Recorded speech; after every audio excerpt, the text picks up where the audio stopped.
പ്രിയ വിദ്യാർത്ഥികളെ, computer science focus area base ചെയ്തുകൊണ്ടുള്ള ആറാമത്തെ ചാപ്റ്ററാണ് ഇപ്പോൾ എടുക്കുന്നത്, ഡാറ്റ ടൈപ്സ് ആൻഡ് ഓപ്പറേറ്റേഴ്സ്.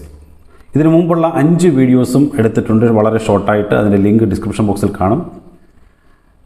ഇതിനകത്തിൽ പഠിക്കാനുള്ളത് നമുക്ക് fundamental data types, variables, operators and classification, type conversion, various type of statements, structure of C++ program. ഇത് ഭംഗിയായ രീതിയിൽ പഠിച്ചാൽ ഈ ചാപ്റ്ററിൽ നിന്നുള്ള എല്ലാ ക്വസ്റ്റ്യൻസും നിങ്ങൾക്ക് എഴുതാൻ സാധിക്കും. നല്ല മാർക്ക് ലഭിക്കും നിങ്ങൾക്ക്. ഈ വിവരങ്ങൾ നിങ്ങൾ മറ്റു കൂട്ടുകാരിലേക്കൊക്കെ ഷെയർ ചെയ്യുക. ഇത് ലൈക്ക് ചെയ്യാനും മറക്കരുത്. ഇതിൻ്റെ റൈറ്റ് സൈഡിൽ ബെൽ ബട്ടൺ കാണും. ഓൾ പ്രസ് ചെയ്താൽ തുടർന്ന് വരുന്ന വീഡിയോസൊക്കെ അപ്പോൾ നിങ്ങൾക്ക് ലഭിക്കുന്നതായിരിക്കും. ഈ ചാനൽ സബ്സ്ക്രൈബ് ചെയ്യാൻ മറക്കരുത്. ഇതിനകത്ത് നമുക്ക് പഠിക്കേണ്ടത് fundamental data types, variables, operators and classification, type of expression, type of statement. ഇതാണ് നമുക്ക് ഇതിനകത്തിൽ പഠിക്കേണ്ടത്. അപ്പോൾ അതുകൊണ്ട് നിങ്ങൾ വ്യക്തമായ രീതിയിൽ പഠിക്കുക. Data types and operators. Fundamental data types എന്ന് പറഞ്ഞാൽ എന്താണ്? Fundamental data types R defined in C++ compiler. They are also known as built in data types. The 5 fundamental data types in C++ are char, int, float, double and void. So fundamental data type are defined in C++ compiler. They are also known as built-in data types.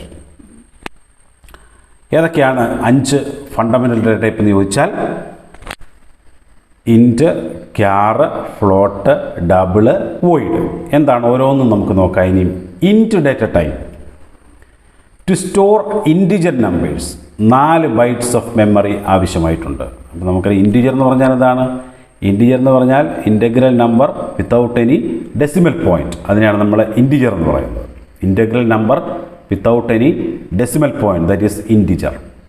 അപ്പോൾ അത്തരത്തിലുള്ള നമ്പറുകളെ store ചെയ്യാൻ വേണ്ടിയാണ് int data type. 4 bytes memory വേണം.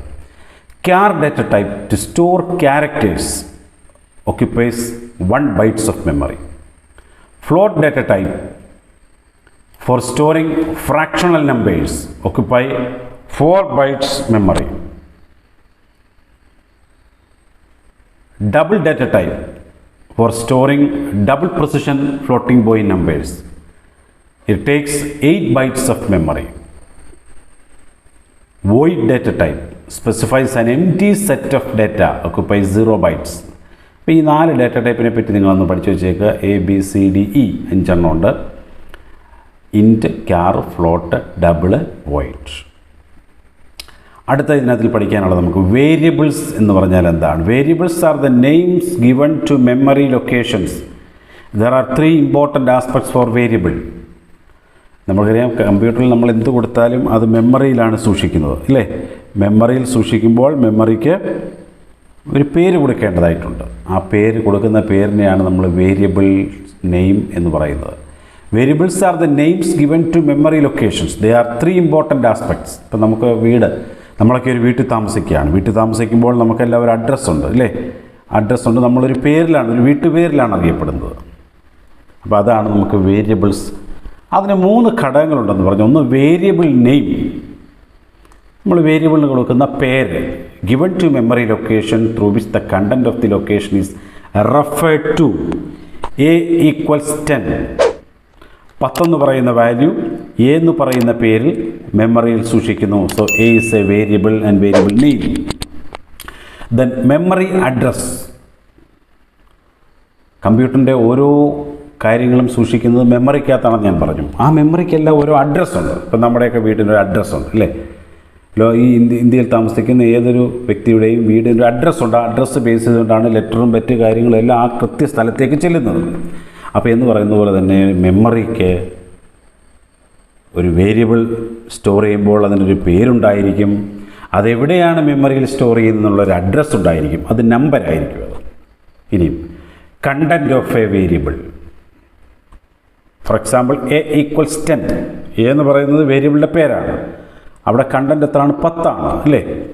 അപ്പോൾ അതുകൊണ്ട് content of a variable, the value stored in the location called content of the variable. നമ്മൾ ഈ വേരിയബിളിനകത്തിൽ സ്റ്റോർ ചെയ്യുന്ന വാല്യൂവിനെയാണെന്ന് പറയുന്നത് വേരിയബിൾസ് എന്ന് പറഞ്ഞാൽ. ഓക്കെ, ഇപ്പോൾ വേരിയബിൾസ് എന്ന് പറഞ്ഞാൽ നമ്മളിപ്പോൾ പ്രോഗ്രാം എഴുതുമ്പോൾ സാധാരണ ഒത്തിരി നമ്മൾ എഴുതാറുണ്ട്. ഇൻറ്റ് a = 10, അവിടെ a ആണ് വേരിയബിൾ എന്ന് പറയുന്നത്, 10 ആണ് കണ്ടൻറ്റ് എന്ന് പറയുന്നത്. വേരിയബിളിൻ്റെ മെമ്മറി അഡ്രസ്സ് നമുക്ക് ഉടനടി കാണാൻ പറ്റത്തില്ല, അത് ഇൻറ്റേർണലി പോയെങ്കിൽ മാത്രമേ കാണാൻ പറ്റത്തുള്ളൂ മെമ്മറി അഡ്രസ്സ്. രണ്ടാമത്തെ ഓപ്പറേറ്റേഴ്സ് എന്ന് പറയും. ഓപ്പറേറ്റർ എന്ന് പറഞ്ഞാൽ തൊട്ട് മുമ്പ് നമ്മൾ പറഞ്ഞു, ഓപ്പറേറ്റർ എന്ന് പറയുന്നത് that's a symbol used to perform an operation a + b. ആ പ്ലസ് ഒരു സിമ്പിളാണ്, അതൊരു ഓപ്പറേറ്ററെ സൂചിപ്പിക്കുന്നു. An operator is a symbol used to perform an operation. അതിനെ ക്ലാസിഫൈ ചെയ്തിട്ടുണ്ട്. ഒന്ന്, നമ്പർ ഓഫ് ഓപ്പറാൻഡിൻ്റെ ബേസിൽ ക്ലാസിഫൈ ചെയ്തിട്ടുണ്ട്. അതിന് ഒന്നാമത്തെയാണ് unary operator, binary operator, ternary operator. Unary, binary, ternary operator. Okay, unary എന്ന് പറഞ്ഞാൽ എന്താ? യൂണി മീൻസ് 1 അല്ലേ? ഒരു ഓപ്പറാൻഡ് മാത്രമേ കാണത്തുള്ളൂ. ഓപ്പറാൻഡ് എന്ന് പറഞ്ഞാൽ അതിനുപയോഗിക്കുന്ന അക്ഷരങ്ങളെ നമുക്ക് ഓപ്പറാൻഡ് എന്ന് പറയാം. ഇപ്പോൾ a + b, എയും ബിയും ഓപ്പറാൻഡാണ്. ഇവിടെ എഴുതിയിരിക്കുന്ന എന്താ പ്രശ്നം? ഒരു ഓപ്പറാൻഡേ കാണത്തുള്ളൂ. a ++, -b, d-, ഒരു ഓപ്പറാൻഡേ ഉള്ളൂ. അത്തരം ഓപ്പറേറ്റേഴ്സിനെ നമുക്ക് എന്ത് പറയാം? യൂനറി ഓപ്പറേറ്റർ എന്ന് നമുക്ക് പറയാം. അടുത്തത് എന്താണ്? Binary operator. By means 2, 2 operand കാണും. a + b, എയും ബിയും ഓപ്പറാൻഡാണ് അല്ലേ? അതാണ് ബൈനറി ഓപ്പറേറ്റർ. ഇനി ടെർണറി ഓപ്പറേറ്റർ ഉണ്ട്. 3 ഓപ്പറാൻഡ് കാണും, 3 ഓപ്പറാൻഡ്സ്. അതാണ് ടെർണറി ഓപ്പറേറ്റർ. നമ്മളത് കണ്ടീഷണൽ ഓപ്പറേറ്റർ എക്സാമ്പിളാണ് ternary operator. Question mark, full colon, അത് നമ്മൾ ഇനി വീണ്ടും പഠിക്കുന്നുണ്ട്. കണ്ടീഷണൽ ഓപ്പറേറ്റർ, എന്നിട്ട് നമുക്ക് ആ കാര്യങ്ങൾ കൂടുതൽ നോക്കാം. Conditional operator is an example of ternary operator. ഇനി operators classification based on use, ഉപയോഗമനുസരിച്ചുള്ള ക്ലാസിഫിക്കേഷൻ, അതാണ് നമുക്ക് കൂടുതലായിട്ട് പഠിക്കുക. Arithmetic operator, relational operator, logical operator, input operator, output operator, cascading of I operators, assignment operator. ഇത്രയാണ് നമുക്കതിനകത്തിൽ പഠിക്കേണ്ടത്. അപ്പോൾ ഏതൊക്കെയാണ് നോക്കാം. അരിത്തമെറ്റിക് ഓപ്പറേറ്റർ എപ്പോഴും നമ്മൾ സാധാരണഗതി പഠിക്കുന്നതാണ്. Plus, minus, into, slash, percentage, നമ്മൾ താഴ്ന്ന ക്ലാസ്സിലൊക്കെ പഠിച്ചിട്ടുണ്ട്. റിലേഷണൽ ഓപ്പറേറ്റർ എന്താണ്? Less than, greater than, less than or equal to, greater than or equal to. They are use to compare values. Compare ചെയ്യാൻ വേണ്ടിയാണ് ഈ ഓപ്പറേറ്റർ, റിലേഷണൽ ഓപ്പറേറ്റർ ഉപയോഗിക്കുന്നത്. Logical operator allows to combine 2 or more conditions. അതേതാണ്? And, or, not. അതിൻ്റെ സിമ്പിളാണ് കൊടുത്തിരിക്കുന്നത്. They are and, or, not. Input operator, നമ്മൾ C++ പ്രോഗ്രാമൊക്കെ ചെയ്യുമ്പോൾ സീൻ കഴിഞ്ഞ് 2 സിമ്പിൾ ഇടും. അതിന് ഗെറ്റ് ഫ്രം ഓപ്പറേറ്റർ എന്നും പറയും. Extraction or get from operator, 2 greater than simple ഇടുന്നതാണ്. സീൻ, നം. ഉണ്ടോ? ഇത് ഇൻപുട്ട് ഓപ്പറേറ്റർ. ഔട്ട്പുട്ട് ഓപ്പറേറ്റർ നേരെ ഓപ്പോസിറ്റ് സി ഔട്ടിൻ്റെ കൂടെ ഉപയോഗിക്കുന്നു. 2 ലെസ് ദാൻ സിമ്പിൾ. ഇത് 2 ഗ്രേറ്റർ ദാൻ സിമ്പിൾ ആണെങ്കിൽ മറ്റേ 2 ലെസ് ദാൻ സിമ്പിൾ. അതിനെ വിളിക്കുന്ന പേര് ഇൻസേർഷൻ ഓപ്പറേറ്റർ എന്നോ പുട്ട് ടു ഓപ്പറേറ്റർ എന്നോ പറയും. ഇൻസേർഷൻ ഓപ്പറേറ്റർ എന്നോ പുട്ട് ടു ഓപ്പറേറ്റർ എന്നോ പറയും. അടുത്തതാണ് cascading of input output operator. Cascading എന്ന് പറഞ്ഞാൽ എന്താണ്? Multiple use of input and output operators in a single statement. ഉദാഹരണം സീൻ എ, ബി, സി. ഇതെല്ലാം എന്താണ്? കാസ്കേഡിങ്. കാസ്കേഡിംഗ് എന്ന് പറഞ്ഞാൽ നമ്മളിങ്ങനെ തട്ടായിട്ട് ഒരു വെള്ളച്ചാട്ടം ഇങ്ങനെ തട്ടുള്ള പ്രദേശത്തൂടെ വന്നാൽ ഇങ്ങനെ നല്ല രസമല്ലേ കാണാൻ. ഇങ്ങനെ ഒരു മൾട്ടിപ്പിളായിട്ട് ഇങ്ങനെ വെള്ളച്ചാട്ടങ്ങൾ വരുന്നത് കാണാം എന്ന് പറയുന്ന പോലെ. അതാണ് പറയുന്നത് multiple use of input or output operators in a single statement is called cascading. ഇതാ അവിടെ സീനിൻ്റെയും എഴുതിയിട്ടുണ്ട്, സി ഔട്ടിൻ്റെയും കാസ്കേഡിങ് എഴുതിയിട്ടുണ്ട്. അടുത്ത അസൈൻമെൻറ്റ് ഓപ്പറേറ്റർ. ഈക്വൽ സൈനാണ്. To store value in a variable. Assignment operator equals അല്ലേ? Num equals 50. ഇവിടെ എന്താണ് പ്രശ്നം? 50 എന്ന് പറയുന്ന വാല്യൂ നം എന്ന് പറയുന്ന വേരിയബിളിലേക്ക് സ്റ്റോർ ചെയ്തിരിക്കുക, അസൈൻ ചെയ്തിരിക്കുകയാണ്. അതുകൊണ്ടാണ് ഞാൻ അസൈൻമെൻറ്റ് ഓപ്പറേറ്റർ എന്ന് പറയുന്നത്. നമുക്ക് ഇവിടെ ഒരു പരീക്ഷയ്ക്ക് ചിലപ്പോൾ ചോദിക്കാൻ സാധ്യതയാണ് ഈക്വൽ ടുവും ഡബിൾ ഈക്വൽ ടുവും തമ്മിലുള്ള വ്യത്യാസം. ഈക്വൽ ടു ആണ് അസൈൻമെൻറ്റ് ഓപ്പറേറ്റർ, മറ്റൊരു ഈക്വൽ ടു ഓപ്പറേറ്റർ അല്ലെങ്കിൽ ഇക്വാളിറ്റി ഓപ്പറേറ്റർ ആ സമത്തിന് ഇടതുവശത്ത് കാണുന്നു സമത്തിന് വലതുവശത്ത് കാണുന്നു സെയിം ആണോ എന്ന് ചെക്ക് ചെയ്യുന്നതാണ് ഇക്വാളിറ്റി എന്ന് പറയുന്നത്. അപ്പോൾ ഈക്വൽ സൈൻ എന്ന് പറഞ്ഞാൽ use to assign a value, equality use to equality checking. As a result value stored in variables memory location, value store ചെയ്യാൻ വേണ്ടി ഉപയോഗിക്കുന്നു. ഇവിടെ the result will be either true or false. അതിൻ്റെ result ഒന്നുകിൽ true അല്ലെങ്കിൽ false. ഇതാണ്ട് ഒരു equals 10 ഇതാണ് അസൈൻമെൻറ്റ് എന്ന് പറയുന്നത്. Double equals 10 equality operator. അപ്പുറത്തും ഇപ്പുറത്തും സെയിം ആണോ എന്ന് ചെക്ക് ചെയ്യാൻ എൻ്റെ റിസൾട്ട് എപ്പോഴും ട്രൂ അല്ലെങ്കിൽ ഫോൾസ് ആയിരിക്കും. ഇനി എന്താണ് നമുക്ക് ടൈപ്പ് കൺവേർഷൻ എന്ന് പറഞ്ഞാൽ എന്താണ്? ടൈപ്പ് കൺവേർഷൻ എന്ന് പറഞ്ഞാൽ എന്താണ്? ഒരു ഡേറ്റ ടൈപ്പിനെ മറ്റൊരു ഡേറ്റ ടൈപ്പായിട്ട് കൺവേർട്ട് ചെയ്യുന്നതാണ് ടൈപ്പ് കൺവേർഷൻ എന്ന് പറയുന്നത്. ഒരു ഡേറ്റ ടൈപ്പിനെ മറ്റൊരു ഡേറ്റ ടൈപ്പായിട്ട് converting of one data type into another data type. ഇത് രണ്ട് തരമുണ്ട്. ഒന്ന് ഇംപ്ലിസിറ്റ് കൺവേർഷൻ, അല്ലെങ്കിൽ അതിനെ ടൈപ്പ് പ്രൊമോഷൻ എന്ന് പറയും. രണ്ട് എക്സ്പ്ലിസിറ്റ് ടൈപ്പ്, അതിനെ ടൈപ്പ് കാസ്റ്റിംഗ് എന്നും പറയും. അപ്പോൾ ഓർക്കാൻ എളുപ്പമുണ്ട്. പ്രൊമോഷൻ എന്ന് പറഞ്ഞാൽ നമ്മൾ ചെറുതിൽ നിന്നും വലുതിലേക്കുള്ള ട്രാൻസ്ഫർ അല്ലേ. ഇവിടെ എന്താണ് ഇംപ്ലിസിറ്റ് എന്ന് പറഞ്ഞാൽ?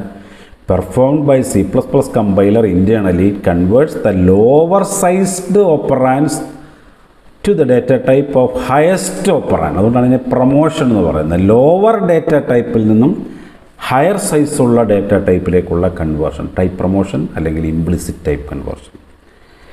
രണ്ടാമത്തെ ആണ്, അതിൻ്റെ ഓപ്പോസിറ്റാണ് എക്സ്പ്ലിസിറ്റ് കൺവേർഷൻ എന്ന് പറയുന്നത്. ടൈപ്പ് കാസ്റ്റിംഗ് എന്ന് പറയും. ഇവിടെ programmer explicitly cast the desired type എന്ന് പറഞ്ഞാൽ നിലവിലിരിക്കുന്ന ഡേറ്റ ടൈപ്പിൻ്റെ സൈസിനെക്കാട്ടിൽ ചെറുതിലേക്കോ വലുതിലേക്കോ ഡിസൈഡ് പ്രോഗ്രാമറിൻ്റെ ഇഷ്ടാനുസരണം അങ്ങോട്ടും ഇങ്ങോട്ടും മാറ്റാൻ പറ്റുന്ന ഒരു ഒരു കൺവേർഷനാണ് ഇവിടെ എക്സ്പ്ലിസിറ്റ് ടൈപ്പ് ഓഫ് കൺവേർഷൻ എന്ന് പറയുന്നത്.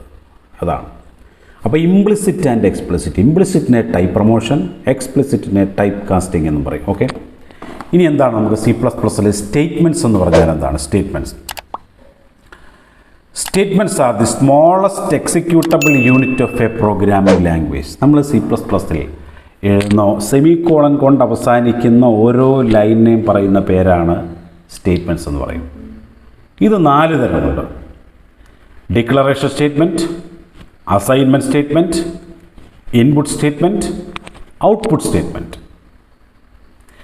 ഡിക്ലറേഷൻ സ്റ്റേറ്റ്മെൻറ്റ് എന്ന് പറഞ്ഞാൽ എന്താണ്? ഇപ്പോൾ നമ്മളൊരു പ്രോഗ്രാം എഴുതുമ്പോൾ എഴുതും int admission number, float, AVG. ഇതൊരു ഡിക്ലറേഷനാണ്. എന്ന് പറഞ്ഞാൽ കമ്പൈലർക്ക് പറഞ്ഞു കൊടുക്കുകയാണ് ഞാനൊരു വാക്ക് ഉപയോഗിക്കുന്നു, അത് ഏത് തരം ഡേറ്റ ടൈപ്പിനെ സൂചിപ്പിക്കുന്നു. ഇവിടെ അഡ്മിഷൻ നമ്പർ അത് ഇൻറ്റിജറാണ് അതിനകത്ത് സ്റ്റോർ ചെയ്യാനായിട്ട് ഉദ്ദേശിക്കുന്നത്. To tell the compiler about the type of data that will be stored, അതാണ് ഉദ്ദേശിക്കുന്നത്. അസൈൻമെൻറ്റ് ഓപ്പറേറ്റർ എന്ന് പറഞ്ഞാൽ to assign a value to variable using assignment operator. ഇപ്പോൾ നമ്മൾ പറഞ്ഞു കഴിഞ്ഞു A = 50 സെമിക്കോളൻ, അതൊരു അസൈൻമെൻറ്റ് സ്റ്റേറ്റ്മെൻറ്റാണ്. Input statement C in num semicolon input statement ആണ്. മുമ്പേ നമ്മൾ ഓപ്പറേറ്ററിനെ പറ്റിയാണ് പഠിച്ചത്. ഇപ്പോൾ സെമിക്കോളൻ കൊണ്ട് അവസാനിച്ചത് പൂർണ്ണതയിലെത്തുമ്പോൾ അതിനെ സ്റ്റേറ്റ്മെൻറ്റ് എന്ന് പറയും. ഔട്ട്പുട്ട് സ്റ്റേറ്റ്മെൻറ്റ് Cout num, ഇതാണ് ഔട്ട്പുട്ട് സ്റ്റേറ്റ്മെൻറ്റ് എന്ന് പറയുന്നത്. അപ്പോൾ കൊമേഴ്സ് സ്റ്റുഡൻസിനെ സംബന്ധിച്ചിടത്തോളം ഇത്രയാണ് അവരുടെ ഫോക്കസ് ഏരിയയിലുള്ളത്. അല്പം ഇനി സയൻസ് സ്റ്റുഡൻസോട് ഇതുമായിട്ട് ബന്ധപ്പെട്ടുണ്ട്. സ്ട്രക്ചർ ഓഫ് C++ പ്രോഗ്രാം, അതുകൂടെ ഓർത്തോണം. സ്ട്രക്ചർ ഇത് എല്ലാവരും പഠിച്ചു വെക്കുന്നത് നല്ലതാണ്, കാരണം ചിലപ്പോൾ ചോദിച്ചാൽ നിങ്ങൾക്ക് എഴുതാൻ പറ്റുന്നതാണ് structure. Hash include header file using name space identifier into main കേളി ബ്രാക്കറ്റ് ഇടുക. സ്റ്റേറ്റ്മെൻറ്റ്സ് എത്ര എണ്ണം വേണേലും എഴുതാം. റിട്ടേൺ 0 ബ്രാക്കറ്റ് ക്ലോസ് ചെയ്യുക. ഒരു എക്സാമ്പിൾ റൈറ്റ് സൈഡിൽ എഴുതിയിരിക്കുന്നു. Hash include IO stream using namespace std int main bracket ഇടുക. Cout my program return 0 bracket close. My program എന്ന ഔട്ട്പുട്ടിൽ വരുന്നതിന് വേണ്ടിയുള്ള ഒരു സിമ്പിൾ പ്രോഗ്രാമാണ് എഴുതിയിരിക്കുന്നത്. ഈ 4-5 സ്റ്റെപ്പ് നിങ്ങൾ പഠിച്ചു വെച്ചേക്കുക. ഓക്കെ. ഇനി എന്താണ് പ്രീ പ്രോസസർ ഡയറക്റ്റീവ് എന്ന് പറഞ്ഞാൽ എന്താണ്? Are compiler directives which instructs the compiler to process information before actual compilation. Hash define, hash include, ഇതൊക്കെയാണ് ഇതിനകത്തിലെ പ്രീ പ്രോസസർ ഡയറക്റ്റീവ് എന്ന് പറയുന്നത്. Compiler directive which instructs the compiler to process information before actual. താഴെ പറയുന്നതിനെല്ലാം include ചെയ്യണം, header ഫയൽസിനൊക്കെ include ചെയ്യുക എന്നുള്ളതാണ് ഈ പറയുന്ന പ്രീ പ്രോസസർ ഡയറക്റ്റീവ് എന്ന് പറയുന്നത്. ഇനി അവിടെ നെയിം സ്പേസ് പറഞ്ഞിട്ടുണ്ട്. Using namespace STD. Namespace എന്ന് പറഞ്ഞാൽ different identifiers are associated to a particular namespace. It's a group name in which each item is unique it's name. Namespace ഇപ്പോൾ നമ്മുടെ വീടിനൊക്കെ ഒരു അഡ്രസ്സുണ്ട്, പേരുണ്ടെന്ന് പറയുന്ന പോലെയാണ്. Different identifiers are associated to particular namespace. It's a group name. അതൊരു group name ആയിരിക്കും in which each item is unique in it's name. Header files.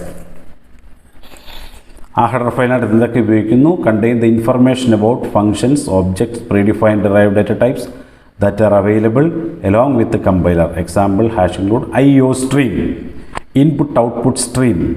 നമുക്ക് ഇൻപുട്ട് ചെയ്യാനും ഔട്ട്പുട്ട് ചെയ്യാനും ഉപയോഗിക്കുന്ന ഒരു ഹെഡർ ഫയലാണ് IO സ്ട്രീം എന്ന് പറയുന്നത്. The main function. Execution of a program starts and ends within main. താഴെയുള്ളതെല്ലാം മെയിൻ ഫങ്ഷനകത്ത് വരുന്നതാണ് സൂചിപ്പിക്കുന്നതാണ് മെയിൻ ഫങ്ഷൻ എന്ന് പറയുന്നത്. ഇതാണ് നമുക്ക് ഈ ചാപ്റ്ററിൽ നിന്ന് പഠിക്കാനുള്ളത്. നന്നായിട്ട് പഠിക്കുക, എന്നിട്ട് നല്ല മാർക്ക് സ്കോർ ചെയ്യാനായിട്ട് സാധിക്കും. ഈ വിവരങ്ങൾ നിങ്ങൾ മറ്റു കൂട്ടുകാരിലേക്കൊക്കെ ഷെയർ ചെയ്യുക. ഇത് ലൈക്ക് ചെയ്യാനും മറക്കരുത്. ഇതിൻ്റെ റൈറ്റ് സൈഡിൽ ബെൽ ബട്ടൺ കാണും. ഓൾ പ്രസ് ചെയ്താൽ തുടർന്ന് വരുന്ന വീഡിയോസ് ഒക്കെ നിങ്ങൾക്ക് അപ്പോൾ ലഭിക്കും. ഈ ചാനൽ സബ്സ്ക്രൈബ് ചെയ്യാത്തവർ സബ്സ്ക്രൈബ് ചെയ്യാനും മറക്കരുത്. Thank you.